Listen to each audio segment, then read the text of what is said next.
weewaawo akalulu kano ke tubaddemu kabadde ka byafaayo ate bitali birungi naye nze ndaba nti electoral commission akakiiko k'ebyokulonda ebbanga lino lyonna babadde nga abatali incharge ate nga be bavunanyizibwa kalulu naye babadde nga abatali in control kandi kyekinakubibwa namawulire ne basooka okukubibwa nga tunatukana kulonda naye ng'olaba akakiiko k'ebyokulonda tekavaayo ku nsonga zino ebyawo ate nga be bali incharge bavunanyizibwa kalulu kano era akalulu mwaka engeri gye katambula abantu ne bakubibwa kulembeze abawagizi baffe ne bannamawulire nabo ne bakubibwa bakyakota na biwulo naye akakiiko k'ebyokulonda kakyasirise tetumanyi lwaki twalisubidde twaliwa kiri kalivuddeyo ne kavumirira naye basirikira ddala ndowooza batya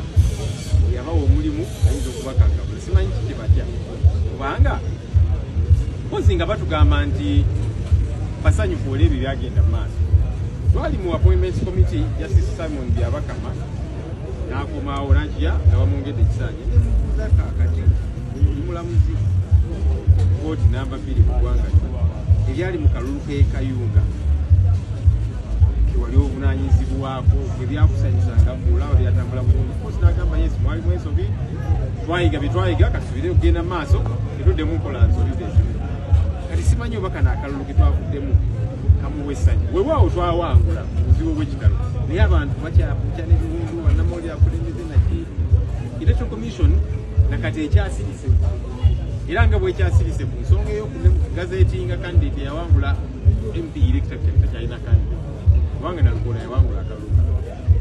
electoral commission kyenokola muteeka mu gazeti olupapula lwa gavumenti then parliament nemulayiza bannaffe abalala ba NRM buli bwetwavanga mu by-election tewayita ennaku mpitirivu ne bamalayiza nga bazoba gazeetinga tumanyi lwaki ku nalukoola bakyatwala obudde bwabwe twabuuza director legal wa electoral commission natuga nti tukyalina betutereeza eno mu electoral commission tetukyamaliriza tujja kubaddira kati ekiba kitegeeza kikuba tuli ba stakeholders oba waliwo ekikyakuttemu embeera mutunnyonnyole you have a right to know naye bakyatwala obudde bwabwe waliwo abasuubira nti electoral commission bwerwawo okugazeetinga obaoliawo kinayamba ba NRM netidda mu mateeka tego tewali ngeri gye bafunamu wayo n'omuntu ayagala otwala omusango mu kkooti ono alina kusooka n'agazeetingibwa n'alayizibwa bw'amala okulayira nga afuuse omubaka bw'otwala mu kkooti ng'omubaka kakati yani bw'obatwala mu kkooti petition ki gy'oba otwalayo electoral commission ekoma wali ng'emaze okulayira ng'emaze okulangirira omuntu aweekomye batakyalina buvunaanyizibwa bulala kati omuntu yenna alina okwemulugunya bagende mu kkooti n'abasangayo naye kati electoral commission erina okutuukirira obuvunaanyizibwa bwayo ate naye sinambuluku tetubuulira kiki ekiriwo kiki ekiganye kubanga we are stakeholders kikulu ne tutegeera wayinza okuba waliwo obuzibu obumu oba obw'enjawulo ne tubutegeerako naye basirise tumanyi kikigenda mu maaso